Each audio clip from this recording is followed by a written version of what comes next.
All right. Hi. I'm Henry Henderson, and I'm the director of the Midwest Office for the Natural Resources Defense Council. It's an organization.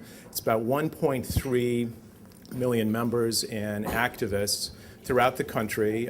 Chicago is the headquarters of our Midwest program, and we are aimed at a range of things, including protecting the oceans, and today is Oceans Day. I don't know if everyone knew that, but it is.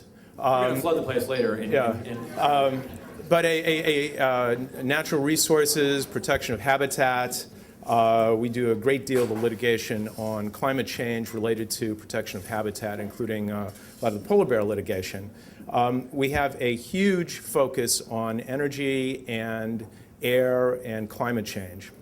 And a lot of what Steve was talking about with regard to major developments for the last year on trying to push appropriate regulations on climate change are things that we are very much involved with, and I agree that that is one of the major things happening over the past year, and a major challenge in the coming year with regard to putting a price on carbon and putting in place the controls federally to make it possible to do what was asked about with regard to energy efficiency. It is extremely difficult to reach what is actually not that extraordinary a goal of 2%. It's extraordinarily difficult if you do not have a price on carbon. Dirty energy competes illegally, unfairly, and badly against clean energy. We are subsidizing with our lungs, our health, and our future dirty energy. And until we put a price on that and a cap that requires the decarbonization of our economy, we will have it very difficult to realize what is actually extremely available, low-hanging fruit, available off-the-shelf technology to get us clean energy in the form of energy efficiency. So the aggressive 2% goals, which we see in the Midwest repeatedly adopted by Ohio, Michigan, et cetera, are actually heavily achievable, but hard to achieve actually because of the economy that is dependent upon dirty energy. We have in the city of Chicago an interesting example of that in the form of two very old coal plants along the Sanitary and Ship Canal, the Fisk and Crawford plants. Fisk was a very innovative plant in 1903. I'm not kidding. People came from the world around to look at it. It was the first of a modern generating facility that was pioneered by Sam Insull, one of the great thinkers on energy and the economy in the world, who was based in Chicago and created what is Commonwealth Edison.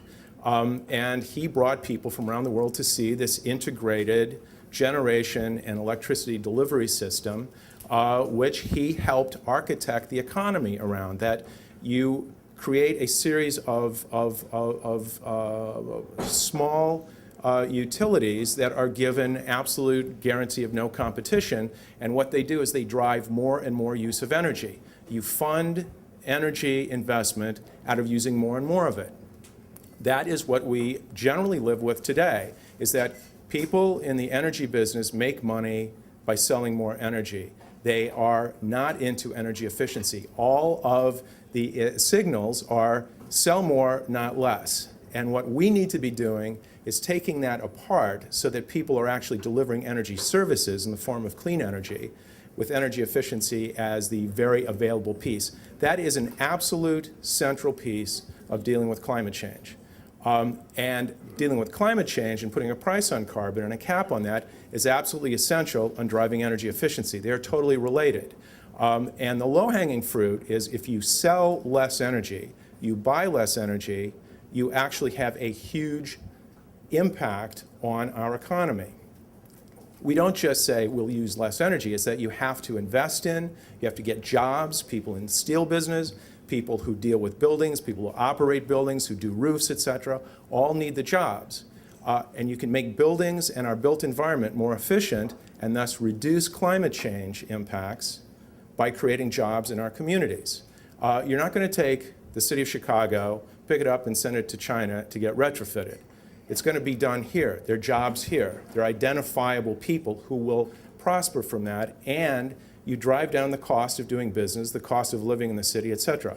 The investments need to happen. The signals need to occur.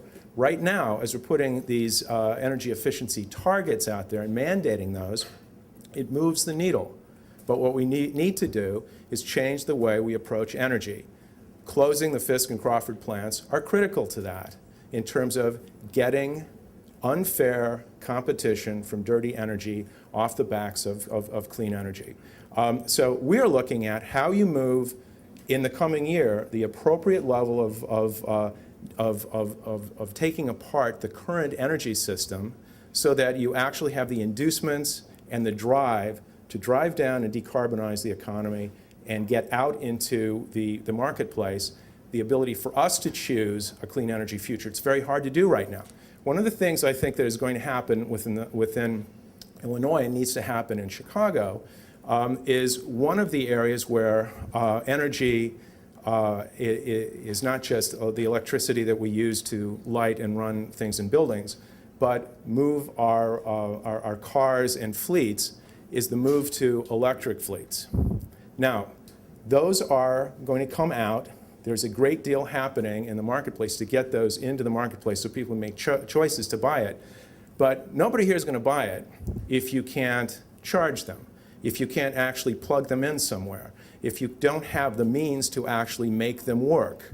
There are things that have to happen in Chicago, in Illinois. The Illinois Commerce Commission needs to start pushing the utilities to do the appropriate review of, do they have the capacity, does the distribution system actually have the capacity to take on this incredibly huge load of electric vehicles? Are there going to be ways to deploy the way to recharge your vehicles so that consumers who make the choice to buy actually have the ability to make them run? This is a health and safety issue. This is a building code issue. This is a deployment of resources issue, and it's absolutely essential in making it possible for us to participate in a clean energy economy. It's part and parcel of decisions we need to be pushing on the state level that need to sync up with federal policy. That, I think, is one of the major issues before us. Another issue has to do with green infrastructure and the fact that a major part of our use of energy in our municipalities is the use of pumping, treating, delivering, and dealing with drinking water and wastewater. And there are ways to change the way we do that so that we are not pumping as much, we're not needing to treat as much, and we're driving down the use of energy at the same time that we're increasing the value of this, one of the great scarce resources that is going to be growingly scarce is water within the United States. So there are opportunities, needs, and things that need to be done on the local level. How can people get involved with How NRDC? can people get involved? Become a member of NRDC. You can become a member, and we, from $25 to we'll accept $3 million from you. We will. Can I meet Leo? Will you introduce me to Leo then if I give you $3 million? He does do that. He's yes. a board member, right? He is indeed. So, I mean, we do serious litigation. It's one of the things that's different about NRDC than other environmental groups, particularly in the Midwest, where it is very hard for you to sue BP, which is making a $4 billion investment in a very, very bad plant in Whiting, Indiana. $4 billion. And they tie that into their entire future and their ability to compete in the world to refine really filthy Canadian tar sands oil. It's a pollution delivery system for the Midwest, and we are bearing the brunt of it. And in Canada, they are destroying the largest intact ecosystem in the Western Hemisphere to get this, and it's being delivered here. And you cannot beat them unless you are able to litigate them toe-to-toe for a very long time. This is not cheap.